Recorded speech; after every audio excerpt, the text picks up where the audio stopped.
quand on lit l'histoire d'El Wafi de manière chronologique, on n'arrive vraiment pas à croire que tout ça s'est passé parce que c'est une alternance de hauts et de bas, de grands moments de joie et de profondes déceptions dans sa vie qui est, je pense, rare pour quelqu'un, pour une personnalité de l'histoire de France.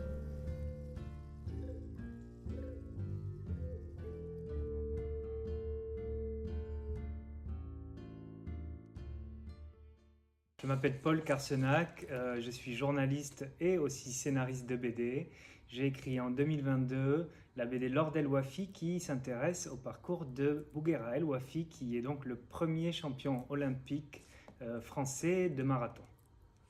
El Wafi, il est né dans le sud de l'Algérie, pas très loin du début du désert du Sahara. Et il vient en métropole, puisque l'Algérie était française, il vient en métropole pour la fin de la Première Guerre mondiale, donc en 1918, notamment voilà, pour la fin des combats.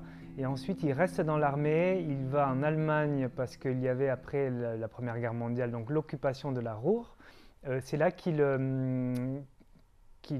commence la course à pied de manière sérieuse, c'est-à-dire qu'on se rend compte au sein de l'armée qu'il a des capacités toutes particulières et on l'envoie faire des courses, des critériums nationaux, des petites courses voilà, avec l'armée. Il devient ouvrier chez Renault, il fait les premiers JO en 1924, donc à Paris, il y a tout pile 100 ans.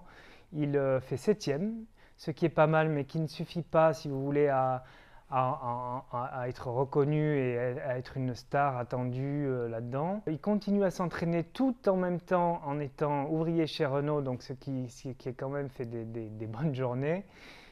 Et en 1928, personne ne l'attendait, mais il remporte la médaille d'or à Amsterdam, au JO de 1928, où il finit premier à la surprise générale. Le retient son souffle. Coup de théâtre. C'est un maillot bleu aux couleurs de la France qui surgit de la voûte du marathon. El Wafi Bouguera est en tête. Les spectateurs sont envoûtés et acclament notre marathonien qui franchit la ligne d'arrivée. El Wafi Bouguera est champion olympique.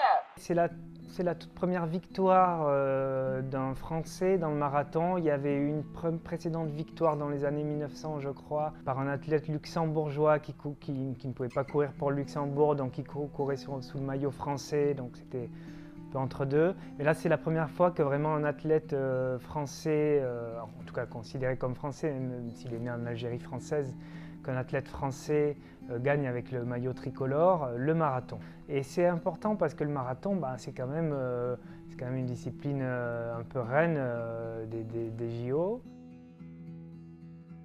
Donc Bouguera El Wafi, finalement, après cette médaille d'or, un nouveau monde très différent de celui qu'il avait connu jusqu'alors, puisqu'il était ouvrier chez Renault, s'ouvre à lui.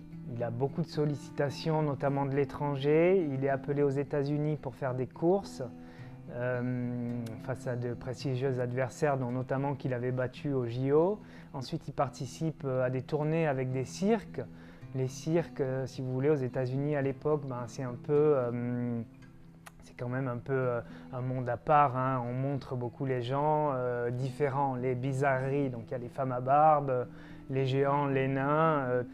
Et dans ce cadre-là, c'est vrai qu'il est montré dans des spectacles, dont notamment des spectacles où il y a des animaux qui courent contre lui ou avec lui, selon comment on veut l'entendre. Bouguera El Wafi revient en France, donc avec l'idée de reparticiper au JO, donc à Los Angeles en 1932.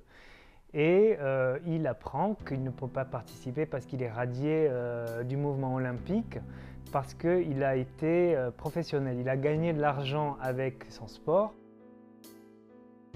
El Wafi sombre totalement dans l'oubli, jusqu'à finalement que Mimoun le rappelle au bon souvenir des Français, puisque Mimoun, quand il gagne en 1956, aussi sur le marathon olympique, il est reçu à l'Élysée et c'est là qu'il fait inviter El Wafi donc à l'Élysée, sous les dorures de l'Élysée.